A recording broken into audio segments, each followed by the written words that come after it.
तो hello guys, तो अपन shear force and bending moment पढ़ने जा रहे हैं।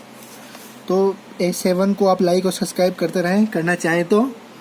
और देखो, शियर फोर्स और बेंडिंग मोमेंट करने से पहले सबसे पहले अपन को थ्योरी के अंदर समझना होगा। मेरे साथ पढ़ते जाएं, सबसे इजी से पढ़ाऊंगा। और देखो, सबसे पहली प्यारी बात, इस टॉपिक को कभी ऐसा मत सोचना कि बहुत कठिन होगा या हमसे नहीं हो पाएगा। कभी ज़िंदगी में ये चीज़ सोचना मत। कोई चीज़ अगर नहीं भी होती ना, उसको स्किप करो, उसको ये मत सोचो कि मुझसे नहीं होगी, ठीक है। तो मैं 36 सेकंड ले ली और मोटिवेशनल बात अपन करते रहे करेंगे बीच बीच में। तो अपन क्या करते हैं, shear force and bending moment में जैसे ही डायग्राम बताता है, इसमें अपन को शियर फोर्स निकालना पड़ता है और बेंडिंग मोमेंट निकालना पड़ता है, ठीक है।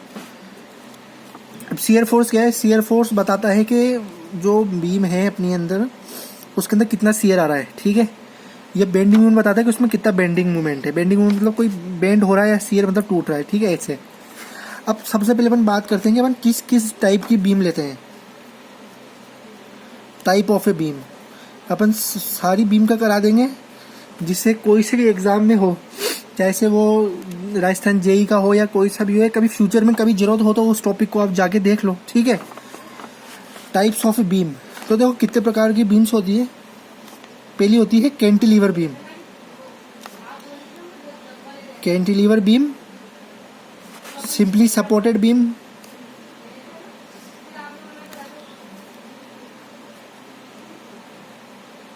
Cantilever beam simply supported beam हो गई। फिर आती है overhang beam,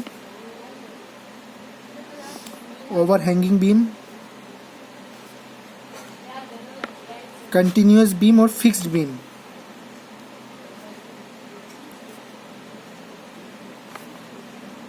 and fixed beam. और एक बात और करता हूँ, आपको इस तरह सिखाऊंगा कि ना बहुत इजीली सीख पाओगे। मतलब बुक मेथड नहीं, मेरा मेथड से सिखाऊंगा, जिससे ना आप बहुत आसानी से सीख पाओगे।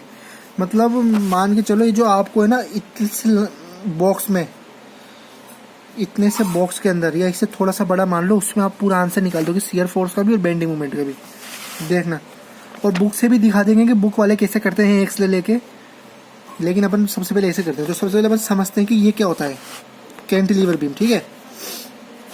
तो रेड पेन से लिखना जरूरी थोड़ी है, ऐसे समझ में आ जाता है। चलो रेड पेन से लिख देते हैं कैंटिलीवर बीम। तो डायग्राम से समझो कैंटिलीवर बीम क्या होती है। कैंटिलीवर बीम होती है, सबसे पहले समझो बीम क्या होती है। बीम जानते हो, हॉरिजॉन्टली और वर्टिकली।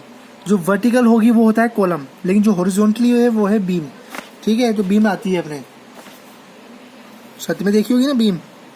तो देखो बीम ये रही, मान लो अब ये एक पॉइंट है ना, इसको ऐसे कर देते हैं। जो बीम है ना, एक तरफ से तो फिक्स्ड होती है। फिक्स्ड मतलब देखो ये फिक्स्ड है बिल्कुल, अभी कहीं भी मूवमेंट नहीं हो सकता, सिर्फ इसका ऐसे मूवमेंट होगा भी तो लोड आए तो ये ऐसे हो सकता है। The beam which is fixed at one end and free at another end, अब इधर से फ्री है, is known as cantilever beam. और डेफिनेशन खुद बनाना सीखो यार। A beam which is fixed at one end and free at another end is called fix cantilever beam. तो डेफिनेशन थोड़ी लिखने की जरूरत है, ये तो अपन को नेचुरली आएगी। अब आ गया सिंपली सपोर्टेड की बात करते हैं। सेकंड है सिंपली सपोर्टेड बीम। डायग्राम याद रखना, डायग्राम से बहुत कुछ हो जाता है। सिंपली सपोर्टेड बीम, अब बीम सपोर्टेड और resting freely at on the supports at is both end. मतलब कहने का मतलब है कि जो बीम है ना, वो रेस्ट कहाँ करती है, इसके सपोर्ट्स पे रेस्ट करती है। मान लीजिए ऐसे इसके सपोर्ट्स मान लो, कोई से भी ऐसे मान लो, ऐसे मान लो कि इन पे जो रेस्ट करती है वो हो गई सिंपली सपोर्टेड बीम। अब beam supports on the resting, लिख देता हूँ मैं डेफिनेशन को, कोई जरूरत हो तो डेफिनेशन की। अब beam supported freely on the support at both ends, on the support on या at the both ends, at the both ends और फिर is known as simply supported beam, ठीक है। इसमें कोई परेशानी है, सिंपल से स्टार्ट कर रहे हैं, बिल्कुल बेसिक से स्टार्ट करेंगे, जिससे कभी प्रॉब्लम ना हो आपको, ठीक है। अब अपन करते हैं ओवरहैंग बीम। कि ओवरहैंग बीम क्या होती है। थर्ड करते हैं ओवरहैंग बीम। ओवरहैंग बीम, अब नाम से समझ में आ रहा है ओवरहैंग बीम। देखो ओवरहैंग बीम में जैसे मान लीजिए ये आपकी कोई बीम है, इसका एक सपोर्ट तो यहाँ पर है मान लो, दूसरा सपोर्ट यहाँ है, लेकिन जो इतना सा पार्ट है ना वो हैंग कर रहा है ना, इसे कहते हैं ओवरहैंग बीम। बस इतना सा ही है और कुछ नहीं है। तो ये जो पोर्शन हो गया ये ओवरहैंग पोर्शन हो गया और ये सपोर्ट्स हैं। तो इसकी डेफिनेशन है,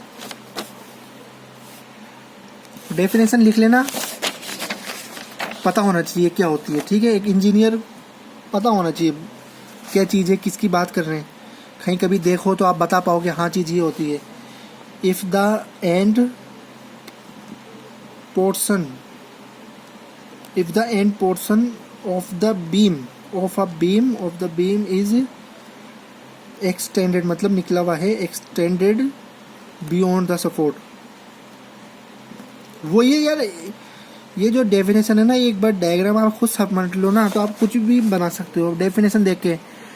if the beam is extended beyond the beam with two supports is known as overhang beam. तो अपने हिसाब से कैसे ना कैसे डेफिनेशन बना दो, बस आप डायग्राम बना देते हो ना तो लगता है कि हाँ यार आपको पता है कि यार ये पोर्शन कहते हैं ओवरहैंग बीम को, बस सिंपल। तो ये beyond the support is known as overhang beam. अब लास्ट आती है फिक्स्ड बीम। अब देखो अपन ने ये सबसे पहले पढ़ी थी कैंटिलीवर बीम, ठीक है, जो एक हैंड से फ्री होती है। अब फिक्स्ड बीम क्या होती है, देखो नाम से पता लग रहा है फिक्स्ड बीम है। तो बीम क्या, ये बीम और वो क्या दोनों तरफ से फिक्स्ड है। अब इसको मत कहते ना कि कैंटिलीवर बीम में, कैंटिलीवर बीम फ्री है लेकिन ये फिक्स्ड बीम है। अब beam whose both end fixed in built in walls is known as fixed beam, ठीक है। अब आते हैं कंटिन्यूअस बीम। लास्ट जो अपना टॉपिक है ना, इसको अपन पेज को यहाँ लिख लेते हैं हम, 5th वाला, कॉन्टिन्यूअस बीम। कॉन्टिन्यूअस बीम होती है beam which is provided more than 2 supports as shown in figure is known as continuous beam. मतलब अपनी बीम है और उसमें सपोर्ट्स ऐसे आ रहे हैं 1 2 3 4 5, मतलब ऐसे चलते हुए जा रहे हैं कंटिन्यूअसली, तो ये हो गया कॉन्टिन्यूअस बीम, ठीक है भाई। तो ये अपन ने अभी आज बात करी है टाइप्स ऑफ बीम की। अपन कल बात करेंगे टाइप्स ऑफ लोड कौन कौन से होते हैं, और फिर उसके बाद अपन ने साइन कन्वेंशन के बाद आपको स्टार्ट करवा दूंगा मैं जल्द से जल्द। और कुछ भी समझ में नहीं आया ना यार, कमेंट कर दिया करो, बिल्कुल आपकी डाउट बिल्कुल सॉल्व करने की पूरी कोशिश की जाएगी। और लाइक करना चाहो तो करो, सब्सक्राइब करना चाहो तो वो भी करो, और नहीं करना चाहो तो उसकी कोई टेंशन नहीं है। पढ़ो आराम से, पढ़ो, देश का नाम रोशन करो, और बाय बाय यार।